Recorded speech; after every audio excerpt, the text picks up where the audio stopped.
children and for the children who survived. There was another funeral this morning. This is sad, and we want to give these families the time that they need to grieve. And I'm sorry, but it's getting very frustrating for us. At every funeral, there's a reporter trying to stick a camera in a family's face or somebody else's, and we would ask that you give these people the respect to let them grieve for their families in peace. Uvalde is a strong community. As you can see, most of you here, this community has come together. We will continue to come together. When y'all are long gone, we'll still be here for these families in the long term. So please continue to pray for Uvalde and for the families that were affected in this community through the grief, the pain, and the healing process. So that's the statement I'm going to make there. Then the next thing, again, like I said, this is just a one-item deal. It's 12 o'clock, so Councilman Balke, would you lead us in prayer? Heavenly Father, we gather in the midst of this tragic event that we've had here in Uvalde. We ask your continual blessing on our community, and most especially on those families that lost children and the two teachers. Be with them and abound them with goodness and mercy, as well as this whole community. We need you now more than ever. Continue the healing, and let us give respect to those families that need it. In your name we pray. Amen. Amen. I pledge allegiance to the flag of the United States of America and to the republic for which it stands, one nation, under God, indivisible, with liberty and justice for all.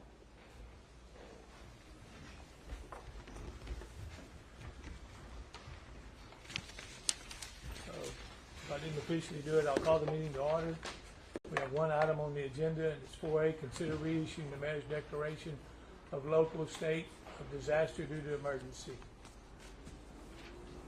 So again, all we're doing is extending it to be in line with the county and the city, the county and the state, and it allows us to seek whatever emergency assistance we need. Motion to approve item 4A. Second. Motion made by Councilman King, seconded by Councilman Balke. All those in favor? Aye. Motion carries. Item 5, do I have a motion for adjournment? All those in favor? Aye. Motion carries. Look, for the press, I'll answer a few questions, but my biggest concern again is for these families. I don't have answers for you for the investigation. It's ongoing, and we want the same answers that you do. And when we get those, we will share them gladly. But until then, I can't answer questions to where the investigation is, where it's going. I'm not privy to that. I'm not law enforcement. So if you got a bunch of questions for that, it's not going to happen. I don't have it. One at a time. We'll take about 6 or 7 questions, and that's it. Adrian Florido, NPR. Have you had any conversations with Mr. Arredondo, who I noticed is not here today, about whether his place on the city council has having taken the oath is appropriate, whether you have confidence in his ability to serve this community after everything that's been revealed about his role in the shooting? Look, again, until the investigation goes there, but look, Peter Arredondo was elected by the people in his district. So it's up to his district and his people, and it's up to Mr. Arredondo to what he wants to do. I can't speak for him, and I'm not going to try to speak for him. Why isn't he here? I can't answer that. Sir, I don't know. Can you address why it is on the day that he was to be sworn in, you did not do that publicly? Yeah, I did. I will. I have no problem addressing that. Please address I'll be glad to, because I didn't think we needed a great big pomp ceremony with people in here in gowns or different things swearing in people out of respect for these families. So we had 3 councilmen to swear in that day. We did it according to law. We did it just privately. We didn't have a big pomp and show out of respect for these families.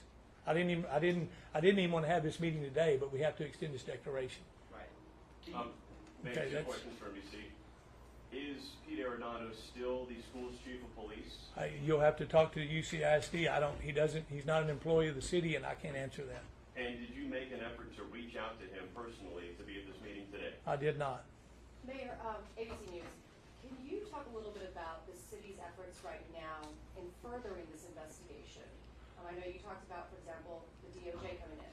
We've asked the DOJ to do a review of this investigation. They'll name a team. My understanding in talking to them, they'll name a team by tomorrow of who's going to lead that investigation. It will just be a review of the investigation that's going on. But let me be clear, I have the utmost confidence in the Texas Rangers. They've been very thorough. They've been very good.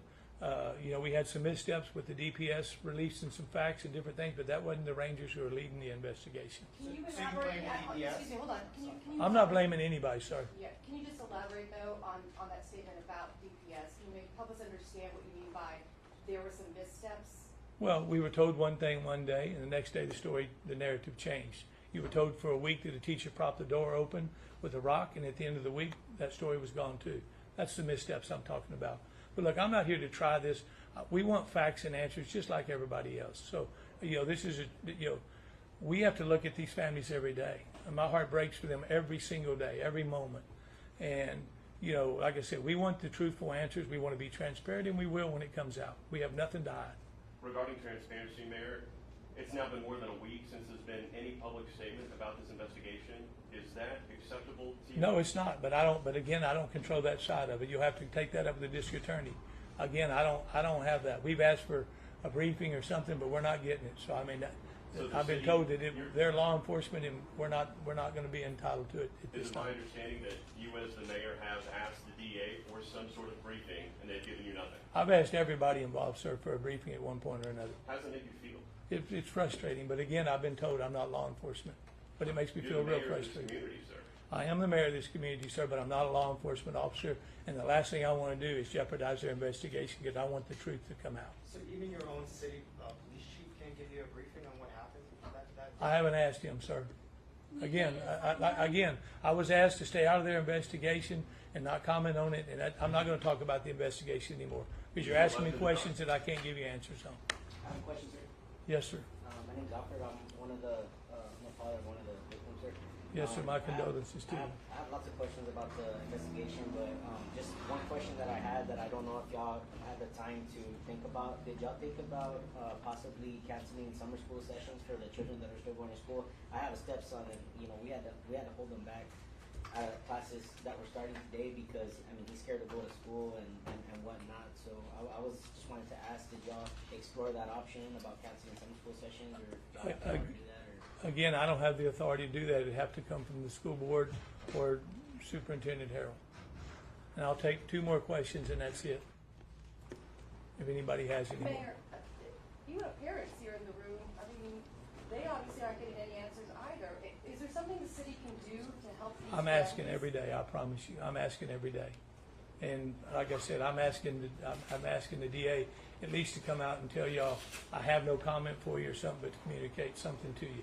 So, and my condolences are to the families in the room. Like I said, this is a tragedy. And like I said, I can't even imagine to walk in their shoes and what they're going through. Mayor, one last question. When was the last time you personally communicated with Peter Arredondo? I haven't communicated with Pete Arredondo in over a week and a half. And it was just he was on the stage with me when the governor was here. And to my knowledge, I can't remember talking to Pete. That was the last time Yes. when the governor visited. Yes, sir. Understood. Just one question. In terms of the families you talk about, have they been voicing their concern about law enforcement and police actions? Sir, I have tried to respect the families at this time, and I haven't been going to them. Once they get through with their grieving and their due, I'm sure there'll be lots of questions they have, and if we can answer them, we will. Like I said, out of respect to them, I have left the families alone. And you have full confidence in the police department of this city? I have 100% confidence in my police department here. Look, I don't know the missteps that went on. Like I said, again, whatever makes them straight, whether it's our agency or any agency involved, everybody's going to be accountable, and they're going to have to own whatever mistakes were made. Do you have full And we'll be confidence? transparent with that. Do you have full confidence in Arredondo as a council member? Do moving what? forward? I'm not going to speak to Pete Arredondo. He'll have to speak for himself. I'm not going to go there. And just to double check, the police chief of the Uvalde department was on vacation during the shooting? He was. The police chief had put his vacation in a month before. He left actually the Thursday before this happened. And he wasn't here, but he canceled his vacation and immediately took him a day and a half to get back on the plane through planes, but he came back immediately, but And he his was not here assistant today. His assistant chief was at the school? He was at the school, yes, sir. Well, he was acting assistant chief. He was acting assistant chief. Wait a minute, she's right. Yeah. He's a lieutenant on the police force. He was acting. Do you have any indication of who's running the command structure of that? See, No, I we're not don't. talking in the investigation. I don't. I don't have any of that. I would be misleading you there, and I don't want to go down there. Can you tell us what you hope to Last question right here. accomplish with extending the emergency declaration? What will that accomplish for Uvalde? Well, I mean, it enables us to still have these state services here, to get counselors here for these families, whatever they need, whatever assets these families need, or whatever assets are needed in the community, that we will have that ability to ask the state for it, and it will be here. Same thing with the county's done the same thing, and so is the state. It's not about being able to call a meeting in an hour? No, no, ma'am, it's not. Thank y'all. Thank you, but that's it.